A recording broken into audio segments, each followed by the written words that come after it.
Good morning friends, this is Abhishek Mishra from destination international academy. And today दोस्तों, आज हम एक नए सेल ऑर्गेनल के बारे में पढ़ेंगे जो कि बहुत इंपॉर्टेंट है।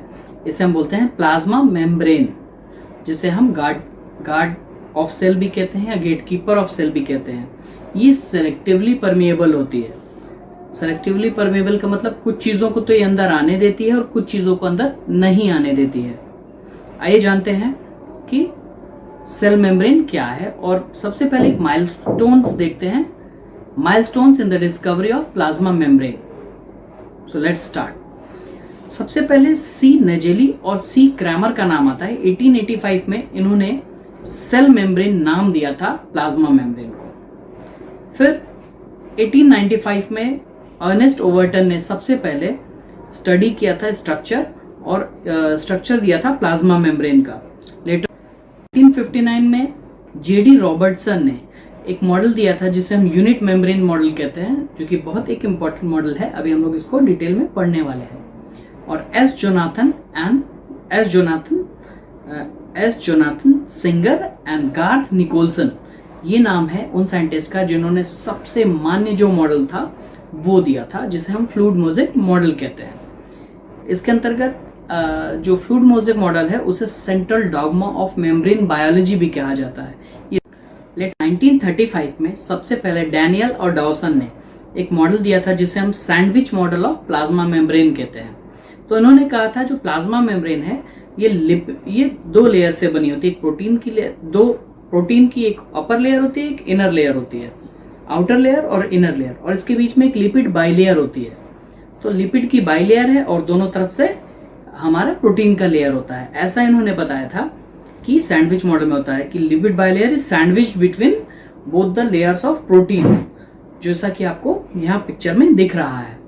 पर लेटर ऑन क्वेश्चन किया गया कि जब ये दोनों तरफ से फ्लैंक्ड है, एकदम पूरा बंद है प्रोटीन से, तो ट्रांस मेम्ब्रेन जो मूवमेंट होता है पार्टिकल्स का और इनका, ये कैसे होता है, इस चीज़ को ये नहीं समझा पाया था, इसलिए ये मॉडल आगे जाके नहीं चला था। तो ये था हमारा sandwich model of plasma membrane. Next दोस्तों, इसके बाद आया यूनिट मेम्ब्रेन मॉडल, जो कि जेडी रॉबर्टसन ने 1959 में प्रपोज किया था। इस मॉडल में इन्होंने इसी जो हमारा सैंडविच मॉडल है उसको और एक्सटेंड किया था, और उन्होंने बताया था कि जो लेयर होती है बीच में, बाई लेयर होती है लिपिड की, वो लिपिड मॉलिक्यूल्स की, वो 35 एंगस्ट्रॉम थिक होती है, जबकि जो बाहर की प्रोटीन की लेयर्स हैं वो 20 एंगस्ट्रॉम इधर और 20 एंगस्ट्रॉम इधर, तो टोटल 75 एंगस्ट्रॉम थिकनेस की प्लाज्मा लेमा होती है।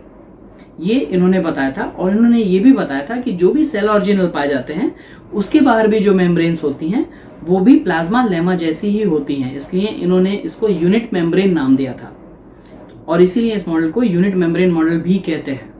तो ये बहुत दिनों तक चला। इसके बाद फिर एक नया मॉडल आया जिसे हम फ्लूइड मोज़ेक मॉडल कहते हैं। फ्रेंड्स, आइए डिटेल में पढ़ते हैं fluid mosaic model of plasma membrane. ये इतना अच्छा मॉडल था कि आज भी इसे हम इसी के द्वारा ultra structure of plasma membrane पढ़ते हैं। ये जितने भी हमारे ट्रांस अक्रॉस द मेम्ब्रेन जो जाते आते हैं कंपोनेंट्स, कैसे जाते हैं, कैसे आते हैं, ये सब इस मॉडल में हमने पूछा है, और इससे बहुत सारे क्वेश्चंस बनते हैं। अभी लेटेस्ट देखा गया है coronavirus, cell to cell recognition, कैसे कोई वायरस आके होस्ट सेल से जुड़ता है, एक सेल अपने ही जैसे दूसरे सेल को कैसे पहचानता है, ये सारे क्वेश्चंस का आंसर इस मॉडल में हमको मिलता है। So it's a very important model, और बहुत सारे क्वेश्चंस इससे बनते हैं। तो आइए डिटेल में पढ़ते हैं हम लोग प्लाज्मा मेम्ब्रेन का स्ट्रक्चर। फ्लूइड मोज़ेक मॉडल जिसको सिंगर एंड निकोलसन ने दिया था। दोस्तों, इस डायग्राम में हम देख सकते हैं कि जो प्लाज्मा मेम्ब्रेन है वो दो लिपिड लेयर्स की बनी हुई है। एक ये लिपिड लेयर है और एक ये लिपिड लेयर है। तो जो लिपिड लेयर होता है वो एक lipid plasma membrane by lipid layer से बनी होती है। इसमें जो हेड्स होते हैं वो पोलर एंड्स होते हैं। ये देखिए, फॉस्फोलिपिड के मॉलिक्यूल्स को दिखाया है। ये फॉस्फोलिपिड का एक मॉलिक्यूल है जिसमें एक हेड है और ये टेल है। जो हेड होता है वो फॉस्फेट कंटेन करता है और ये पोलर होता है, और जो टेल है दैट इज वो हमारा नॉन पोलर एंड होता है। जो हेड होता है वो हाइड्रोफिलिक हेड होता है, जल स्नेही हेड्स कहते हैं इनको। और भीतर की तरफ जो टेल्स हैं हमारी, ये हैं हाइड्रोफोबिक टेल्स होती हैं। दोस्तों, प्लाज्मा मेम्ब्रेन में जो लिपिड्स पाए जाते हैं ये एम्फीपैथेटिक लिपिड्स होते हैं। एम्फीपैथेटिक मॉलिक्यूल्स ऐसे मॉलिक्यूल होते हैं जिनमें पोलर और नॉन पोलर दोनों ही एंड्स पाए जाते हैं। तो 3 तरह के एम्फीपैथिक लिपिड्स पाए जाते हैं। इसमें सबसे पहले आता है फॉस्फोलिपिड्स, दूसरे जो कि सबसे ज़्यादा होते हैं, मोस्ट अबंडेंट होते हैं किसी भी इसमें, और दूसरे होते हैं आपके ग्लाइकोलिपिड्स, एंड तीसरे होते हैं स्टेरॉल्स।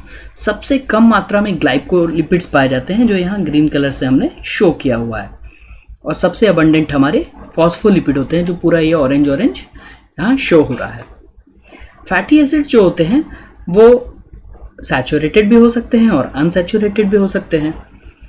जो किसी प्लाज्मा मेम्ब्रेन में जो प्रेजेंस होती है अनसैचुरेटेड फैटी एसिड्स की, वो मेम्ब्रेन की फ्लूइडिटी को इंक्रीज करती है, तो इनमें स्पेसिंग होती है। तो ये आप देख रहे हैं ये ऐसे अवेलेबल है। ये एक फिक्स्ड पैक्ड कॉलम नहीं होते, थोड़ा सा लूजली अरेंज होते हैं, इसलिए ये जैसे फ्लो कर सकते हैं एक दूसरे, इधर से इधर, इधर से इधर, इधर से इधर मूवमेंट कर सकते हैं, इसलिए इसे फ्लूइड कहा गया। आगे अगर हम बात करें तो कुछ ऑर्गेनिजम्स ऐसे भी होते हैं जो अपनी जो ये प्लाज्मा मेम्ब्रेन है इसकी फ्लूइडिटी को मेंटेन कर लेते हैं। ऐसे ऑर्गेनिजम्स जो अपनी प्लाज्मा मेम्ब्रेन की फ्लूइडिटी को ऊपर नीचे कर सकते हैं, मेंटेन कर सकते हैं, उन्हें हम होम्योविस्कस एनिमल्स कहते हैं, और इस अडेप्टेशन को हम होम्योविस्कस अडेप्टेशंस कहते हैं। अगर हम प्लांट सेल्स की बात करें तो उसमें स्टिरॉल ज़्यादा मात्रा में पाए जाते हैं, जबकि एनिमल सेल्स में कोलेस्ट्रॉल पाए जाते हैं जो कि मेंटेन करते हैं फ्लूइडिटी को। जो एंटायर मेम्ब्रेन होती है इसमें जो हाइड्रोफोबिक टेल्स होती हैं ये नॉन कोवैलेंट बॉन्ड्स के द्वारा एक दूसरे से जुड़ी होती हैं, तो ये इंटैक्ट एक बाइलेयर आप देख रहे हैं कि यहाँ ये मेंटेन्ड है। इसके अलावा हम आगे चलते हैं तो प्रोटीन एक इम्पॉर्टेंट कंटेंट होते हैं। जबकि हमारा नाम फ्लूइड मोज़ेक मॉडल है तो हम देख सकते हैं कि जो लिपिड की बाइलेयर है इसके बीच बीच में हमको अलग अलग ये प्रोटीन्स दिखाई दे रहे हैं। तो ये प्रोटीन्स भी बहुत अबंडेंट होते हैं, इसमें पाए जाते हैं हमारे प्लाज्मा मेम्ब्रेन में।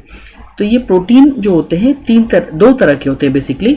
आप देख सकते हैं कुछ प्रोटीन जो सरफेस पे लगे होते हैं उनको एक्सट्रिंसिक प्रोटीन कहते हैं, और कुछ प्रोटीन होते हैं जो हमारे ये अंदर तक इनकॉर्पोरेटेड हैं, इनको हम इंट्रिंसिक प्रोटीन या इंटीग्रल प्रोटीन कहते हैं।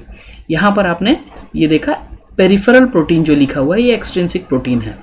पेरिफेरल या एक्सट्रिंसिक प्रोटीन ये सरफेस पर पाए जाते हैं, बाहर लगे होते हैं, और इंटीग्रल प्रोटीन जो होते हैं वो अंदर तक धंसे रहते हैं। अब अगर हम देखें तो इसमें से कुछ इंटीग्रल प्रोटीन जो होते हैं वो थ्रू आउट इनके बीच में एक चैनल पाई जाती है, जिनको हम इसलिए इन्हें हम देख रहे हैं थ्रू आउट है, तो ये जो चैनल है इसकी वजह से चैनल प्रोटीन कहते हैं। ये हेल्प करती हैं जो डिफरेंट सब्सटेंसेस होती हैं उनके ट्रांसपोर्ट में, अंदर आने और बाहर जाने में, इसलिए इन्हें ट्रांसपोर्ट प्रोटीन्स भी कहते हैं, और या फिर चैनल प्रोटीन भी कहते हैं। कुछ बुक्स में इसे ट्रांस मेम्ब्रेन प्रोटीन के नाम से भी बताया जाता है। सबसे कम अमाउंट में कार्बोहाइड्रेट्स पाए जाते हैं प्लाज्मा मेम्ब्रेन में, और सबसे ज़्यादा जो होते हैं वो ग्लाइकोप्रोटीन्स के रूप में हमारे कार्बोहाइड्रेट पाए जाते हैं प्लाज्मा मेम्ब्रेन में, और ये सेलुलर रिकॉग्निशन यानी सेल टू सेल रिकॉग्निशन में बहुत हेल्प करते हैं। आपने सुना होगा कि एक स्पीशीज़ का जो स्पर्म है वो अगर दूसरे स्पीशीज़ के ओवा को फर्टिलाइज करने की कोशिश करता है तो वहाँ पे डेथ हो जाती है। तो ये जो सेलुलर रिकॉग्निशन का पार्ट है वो बहुत इंपॉर्टेंटली ये जो ग्लाइकोप्रोटीन्स होते हैं ये प्ले करते हैं। अभी हम लोगों ने देखा कि जो कोरोना वायरस आया है वो स्पाइक प्रोटीन से आके, उसका जो स्पाइक प्रोटीन है वो आके हमारे रिसेप्टर्स से जुड़ता है। तो जितने भी सेलुलर रिसेप्टर्स हैं ये जो स्पेशल ग्लाइकोप्रोटीन्स या ग्लाइकोलिपिड के जो हमारे बनते हैं इस पर रिसेप्टर्स, इनसे आके जुड़ते हैं। तो इस सेल रिकॉग्निशन में बहुत इंपॉर्टेंट रोल प्ले करता है।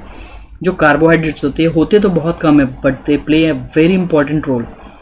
इसके अलावा कुछ ग्लाइकोप्रोटीन्स होते हैं जैसे ग्लाइकोकैलिक्स बनाते हैं, वो सेलुलर एडेशन में बहुत हेल्प करते हैं। जब कोई होस्ट सेल, जब भी कोई पैथोजन या कोई दूसरा एंजाइम या ऐसा कोई भी चीज़ होता है जो सेल से आके सेल के अंदर जाना चाहता है, तो सेलुलर एडिशन होता है। तो दोस्तों हमने देखा कि जो फ्लूइड मोज़ेक मॉडल है ये एक बहुत ही डिटेल्ड मॉडल है जिसको सिंगर एंड निकोलसन ने दिया था। एट द लास्ट आइए रिवाइज कर लेते हैं इस पॉइंट को। तो हमने देखा कि जो फ्लूइड मोज़ेक मॉडल है उसके तीन, हमारे प्लाज्मा मेम्ब्रेन के तीन इंपॉर्टेंट कंस्टिट्यूएंट्स हैं। सबसे पहले लिपिड, दूसरा प्रोटीन और तीसरा कार्बोहाइड्रेट। जो लिपिड्स हैं वो फॉस्फोलिपिड मॉलिक्यूल्स के, जो लिपिड लेयर है वो बाइलेयर होती है जिसकी मोटाई टोटल, ये जो प्लाज्मा मेम्ब्रेन है हमारा 75 एंगस्ट्रॉम का मोटा होता है। इसमें लूजली कनेक्टेड जो होते हैं हमारे लिपिड मॉलिक्यूल्स हैं, इसके बीच बीच में मोज़ेक की तरह से हमारे प्रोटीन मॉलिक्यूल्स दिखाई देते हैं और इसी कारण से फ्लूइड मोज़ेक मॉडल कहते हैं। थैंक यू दोस्तों।